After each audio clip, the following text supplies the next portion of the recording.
Секој ден власта ја тресат корупцијски скандали. Буквално смрди на корупција во врвот на власта. Последен е скандалозниот тендер во Министерството за внатрешни работи од 4 милиони евра, кој го добива фирма основана само 20 дена пред распишување на тендерот. Фирма без искуство, фирма без капацитет, а вчера видовме и дека е фирма без седиште. Фантом фирма ли е? Како е можно ваква фирма да добие тендер за специјализирана опрема за полицијата? Ова почитуван е огромен скандал поврзан со Панче Тошковски, кој бара итна институционална реакција. Денеска сме тука пред Државната комисија за спречување на корупцијата да побараме итно постапување по овие сериозни сомнежи за корупција. Ќе ги предадеме овие документи да се истражи до крај дали станува збор за наместен тендер, дали станува збор за однапред договорен тендер.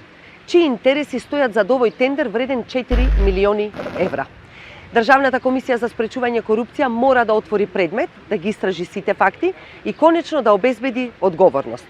Време е Државната комисија за спречување корупција да покаже дека не се неми наблюдувачи на криминалот, туку дека се бранители на јавниот интерес.